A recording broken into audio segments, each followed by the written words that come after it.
Larry Krueger with you. It is Super Bowl week, and we are here at the Moscone Center, Radio Row, and we've run into JD, John Dickinson. JD, good to see you, man. What's going on, Krug? Always fun to hop on with you and chat a little bit about the NFL and the Niners. Big week. We're enjoying a soda here as we sit in the media room, kind of media workroom.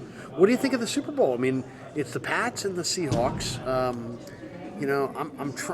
My sister is from Connecticut, so I'm trying to root for the Seahawks, or root for the Pats to beat the Seahawks.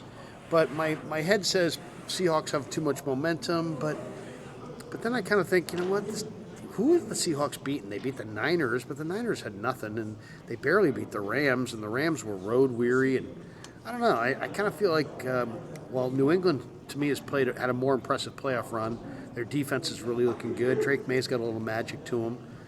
They haven't, they're not great, but I think this is a low-scoring defensive football game that's going to be won on turnovers. And I think Drake May's going to play more efficient ball than Darnold. And I think it's going to be kind of an ugly back-and-forth game. I'm going to say 21-17 Patriots, low-scoring, maybe 24-21, something like that. I think it's a field goal game, but I like the Patriots. Who do you like? I think that's how the Patriots would win the game. And I do think the Patriots are capable because they are so well coached.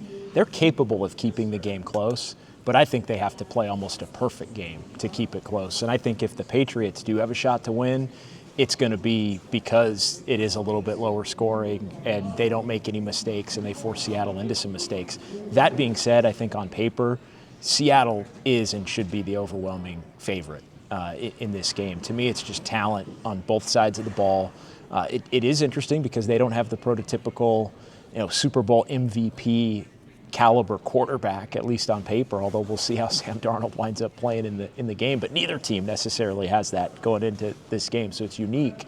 But I think the way that Seattle's defense has played for the most part. The Rams are kind of their one odd kryptonite against everybody else. They've been able to hold teams down. The Patriots, you wouldn't think would be a team that's going to score a lot, but I do think the Patriots have the type of defense that can hang in and not allow Seattle, which isn't always the most explosive offensive team, to keep the game close and give them a chance. And then maybe it does come down to they can force a big interception or a fumble, win that turnover battle and win it. But I also think Seattle could win it close. I think the Patriots' only shot is winning it close. I could see a game here where if it flips the other way and the Patriots are a little off their game early, Seattle gets a turnover, Seattle makes a play on special teams, Seattle is cooking like they were early against the Niners and against the Rams on offense, and it turns into kind of a blowout in favor of the Seahawks, with New England unable to kind of keep pace if Seattle's really clicking on all cylinders. Let's talk some Niners, since it is Niners Nightly, and we're going to put this out on YouTube. A lot of Niner fans on the Krug Show. What do you think as far as the 49ers? The big talk right now is Raheem Morris has been named the defensive coordinator. A lot of people wanted Jim Schwartz. Some people didn't want Gus Bradley. I was okay with any of the three, really.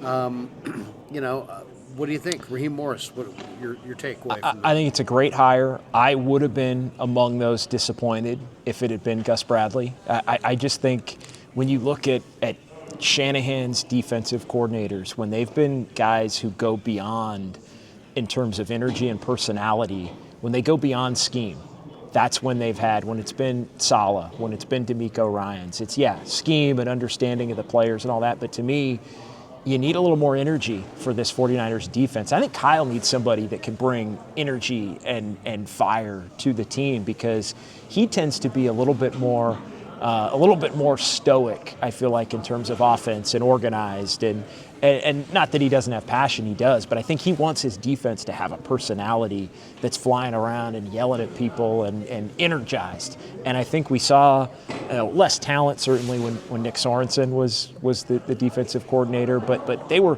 just flat, man. They were flat as a pancake with Sorensen.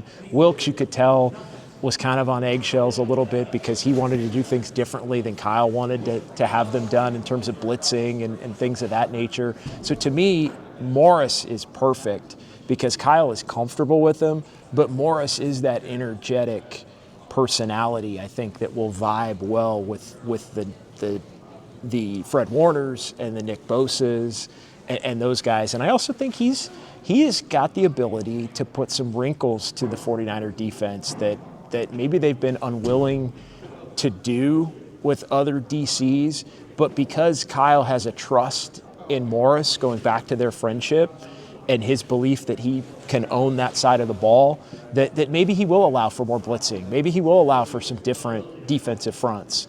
Maybe they will get away from the wide nine a little bit. I just think for Kyle to be comfortable enough to make some of those changes that could benefit the team, he has to be comfortable with the person. And I think he's obviously more than comfortable with Raheem Morris. I think Gus Bradley personally, and I know he got the Tennessee job, I think, right before we hopped on here together, the Tennessee defensive coordinator job, I believe. And so, to me, Gus would have been boring for the Niners, and I think there wouldn't have been the energy necessary. Scheme, sure, but to me that would have been a major downgrade coming off of Saleh. I think Raheem Morris kind of keeps what the Niners had started to rebuild with a lot of their young players defensively. He keeps that part of it going with the ability to get healthier and with the ability to add wrinkles to the scheme in terms of blitzes and fronts and things like that the Niners really have been unwilling to or at least Kyle's been unwilling to try, I think, at different times. The Niners, now they have a coordinator. Now it's about finding some players. What do you look when you look at their defense? I mean, they're going to get Fred back. They're going to get Bosa back. They're going to get McKell back. It's like you almost have to take account of who's on this football team because these guys have been out for so long. What do you look at as the defensive priority? Do they need a number one corner? Do they need Niners Nation had an article saying that John Lynch needs to go find John Lynch, like a leader in the secondary. I kind of look at linebacker as the area that I think really needs to be invested heavily in. They got to find some dudes, and then they need a pass rushing tackle. They need another big time pass rusher, just period, opposite Bosa. What do you see as like the thing? If you could add one thing to this defense this offseason, what's the big thing? I think it's the interior rusher. I think it's defensive line. Like number one for me is I think number one. They got to get back to where they have like 10 guys that all can play, and I think higher end talent on the interior that can wreck shop and get in there and take advantage of. You want to be able to take advantage. Not every team is the same, obviously. You're like, well, duh, right? But like some teams you expose on the outside, some teams you can expose on the inside. And I think the Niners have really been unable to expose teams on the inside for a number of years now. And you go back to the great Niner defenses. They had it all. They have the pass rushing. I think they need another guy opposite Bosa, obviously. We'll see Bosa coming back, what happens with Bryce Huff and how they end up using him. But to me, it's interior defensive line above all. Secondary, I think they do need another safety. I think, corner's interesting. Like, what do they? You've got Lenore. You obviously like Upton Stout. Do you need another outside corner that you really trust? And I would think that they probably think they're pretty good at linebacker with Warner coming back, and D. Winters, and Bethune, and Nick Martin, who barely played and then ended up in the concussion protocol to end the year when he was about to be able to play. There's some unknowns, I think, in terms of how does Bethune fit with Warner. Is there a path to that, or is Bethune just somebody he's the backup Mike, and so he doesn't see the field unless Warner's out, which obviously would lessen the value for him. Where does Nick Martin? Can Nick Martin be somebody that can come in and be among your top three linebackers in the base? I think that's a question. So I feel like they have some guys that are intriguing at the linebacker spots, but if you don't believe in Nick Martin, if you don't believe in Tatum Bethune, then maybe you do have to go look there. But that would probably be third on my list when you talk about different levels. I do still think they need a coverage safety. I know that's something you've been on. That would probably be my number two. They'd be interior defensive line and somebody that can cover from that safety spot. That is kind of a leader in a group that is, I don't want to say immature, but they lack a little polish. I think at times, both at the corner and over the top. A couple last ones. Niners on the offensive side. They have needs there too. Kittle may not play this year. We don't know. And CMC's coming off a 450 touch season, and Juwan Jennings is a free agent, and talk is he's going to get north of $22 million. Is that too rich for the Niners' blood? And they don't have their future left tackle. And I think a lot of people feel like Christian McCaffrey should be more of a part-time player. Give me your offensive priority. I mean, there's a bunch of things there. I mean, they got Brock, and they're pretty good at quarterback, but they're other than that, they've got a lot of needs on the offense. Number one is wide receiver. Number one is wide receiver because, you can't trust Pearsall to be healthy. Jennings probably wants to go, and or you don't want to pay him at the level that he thinks he should be paid to stay, and Brandon Ayuk is gone.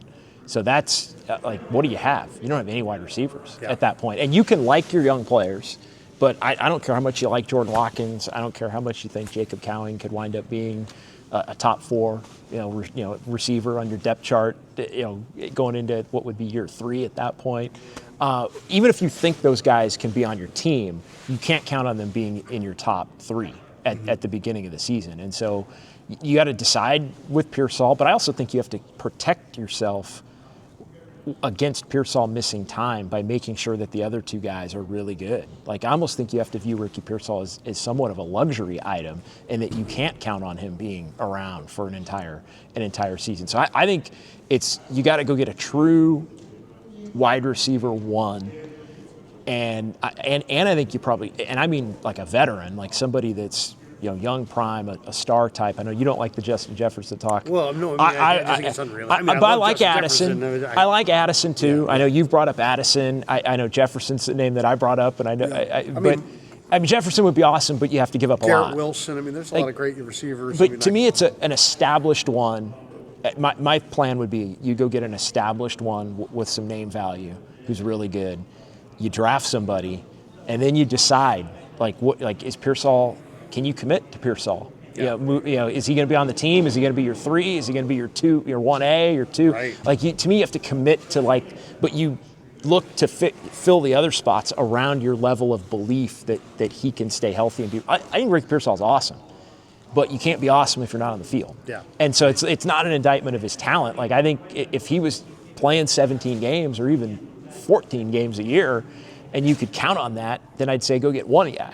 But I think you need to go get 2 guys at that spot. That, to me, above everything else, is number one. I also think they're going to have to probably do something at tight end because Kittle's not going to play the majority of the year. So you got to figure out stopgap or potentially somebody that you draft that you think can come in. George Kittle got drafted and came in and played. And he was a 5th round pick. Right. he came in and played. It was even that first year, we're like, oh, this guy's pretty good. As a tight end, can you find somebody, even if it's not with one of your top picks, can you find somebody that all of a sudden can get on the field? Because I like Tonjes as a pass catcher, but you need somebody that has the ability to impact the game as a pass catcher and as a run blocker. Tonjes is great, I think, as a second guy.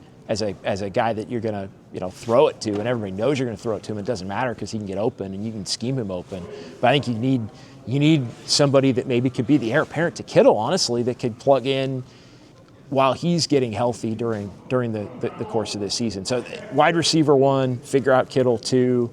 The running back thing's always weird because they haven't necessarily drafted well at running back, and they are so unwilling to take the load off of CMC. I think you could make a case that big part of the reason why the Niners were as successful as they were, despite injuries in other places, was because they were so dependent on McCaffrey, and they had him for the entire year. Other years they haven't had him, and we've seen when they don't have him, they can have other guys, and they won't be as good. So I think there's a fragility to can you trust McCaffrey to be as healthy as he's been, but they also have not really been able to find somebody that they trust enough to be on the field to truly spell him.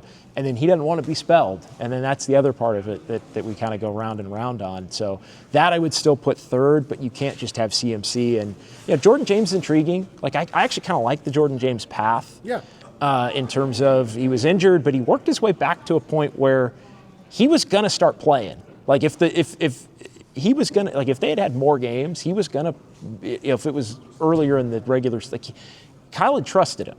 I think by the end, it just got to the point where it was the playoffs, but he wouldn't have been up and active if you didn't. So I actually like the trajectory of Jordan James. So I think maybe he could be somebody that could provide, some reps that are taken away from. But it's such a unique deal because McCaffrey is so good, and the gravity that McCaffrey, pulls with defenses. I mean, I've always said it's like Steph Curry, right? Teams are always accounting for McCaffrey, and it opens things up. And when McCaffrey's not out there, even if he's on the field but you're not throwing it to him or you're not running him, the threat of him opens things up. So not having him on the field is you're an immediate less threatful team, and so I think teams can take advantage of it. So it's not as easy as just take him off the field and play Brian Robinson, or take him off the field and play Jordan James.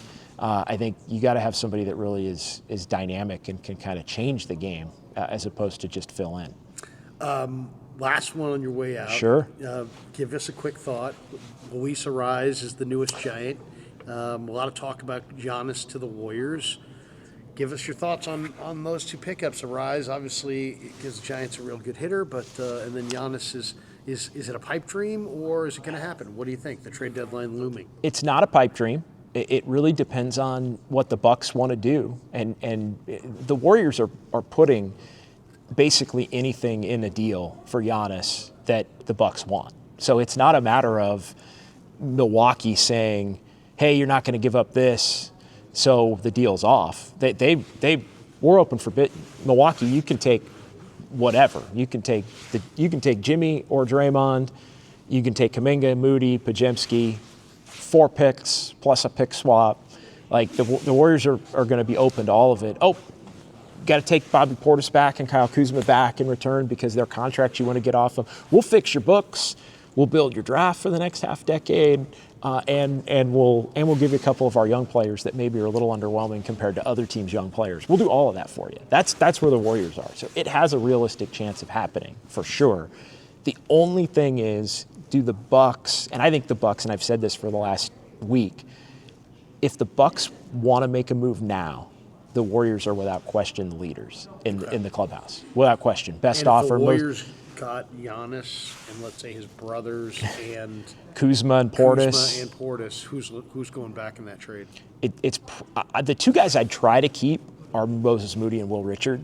I would throw Podziemski in the deal. Kuminga is obviously going to be in the deal. I would do Jimmy or Draymond, honestly. Whichever. I know there's been some reporting that they're more committed to Jimmy, and even though he's not coming back till January of 27, like they would be more apt to put Draymond in the deal. Some people think they're more apt to put Jimmy in the deal, obviously because he's hurt. But I think the Warriors will do whichever iteration that the Bucks want to do. But to me, I would want to hang on to Moody and Richard because I think those are the guys. Like if you have Steph, Jimmy eventually, or Draymond, Giannis, what do you need? You need steady wing players that can defend and shoot. And Moody and Richard have that skill set when they're right. Now, they're not always consistent with it. Richard's a very young player, second-round pick, but Moody is finally coming around in terms of shooting the basketball really well here, close to 50% in January, over 40% for the entire season. So he would be the guy. But it's 4 picks. It's Kuminga. It's Podziemski. It's potentially Moody or Richard. It's probably another pick swap, and it's we'll take back some bad contracts. So that's kind of where things stand there. The final question for the Bucks is going to be, do we think waiting until the summer will create a better deal from another team than what the Warriors can offer right now? That's the question. Because the Warriors, to me, have the better offer right now. Does Miami's offer in the summer beat the Warriors' offer now? Because the Warriors' offer is staying the same now or in the summer. Aren't the Warriors picks because of when they convey they're going to be after Steph's gone? Aren't those picks really probably the best thing that they can get? I think so. And if they like Kuminga as a prospect, then again, Kuminga's become so polarizing. Kuminga, doesn't stink as a prospect. No. Like he's a good young prospect that hasn't panned out with the Warriors, but that doesn't mean he can't pan out elsewhere. Right. So now the problem is the league doesn't have to acknowledge that, given the circumstances. Like it's still, in my opinion, true. And I've been, harder on the Kuminga fit and the lack of fit than I think a lot of people have that cover the team. But I don't think Kuminga is just like he's a whiff for the Warriors. But I think he still could be a very talented player. Yeah. And so, but other teams don't have to pay up for that because his value's plummeted based on the way the whole situation has gone down. I like Arise. Okay. Going back to the Giants just real quick, I'll be short on this. I like Arise just because it can't be Casey Schmidt. And I know you probably got Arise because he wanted to play second base, and nobody else really thinks he's good enough to play second base. You're willing to put him at second base, but it could not be Casey Schmidt. Just like with Bader, I like the Bader move because you could not put Jung-Hoo Lee out there again in center field every day. I kind of wish they would have gone and gotten one more outfielder to where maybe you're playing Jung-Hoo Lee less. But to me, it's still going to be a little too much Jung-Hoo Lee. But to make Casey Schmidt a part-time player, to make him more of a utility than a guy that's your everyday second baseman, because you're bringing in somebody that hits for contact, complementary, right? Casey Schmidt to me is more of a good defender, hit for power guy. Arise is more of a not going to be a good defender, and they're going to have to sort through that. Get him with Ron Washington, and get the glove out and put. He wants to play second base, so Ron Washington can cook him up and get him playing a good second base, right? Like to me, that's. Bottom line is the Giants can't hit. This guy can. Yeah. And it's contact hitter. Like to me, it's like why not? Like you couldn't have Casey Schmidt be your everyday second baseman, and now he won't be. So I think that is a small win, and it's the same thing I think with Bader. Although it sounds like Jung-Hoo Lee's still going to play a lot. Boots on the ground. Will you be heading to Arizona at all in the month of March? Arizona, what's going on? For spring training. No, it doesn't look like that because of the Warriors' schedule. Will you be traveling at all with Golden State? Yeah, TBD. We'll see what they do at the deadline here, but they do have some trips in March. The key question is, will I be in April because they're a playoff team? And that, I think, hangs in the balance of what they do between now and Thursday at noon. Hey, man, good seeing you. We always love rapping with you, whether it be Niners, Giants, Warriors, whatever. Thanks for jumping on the Krueger Show. We appreciate you. John Dickinson. Thanks, Krueger. Thanks, man.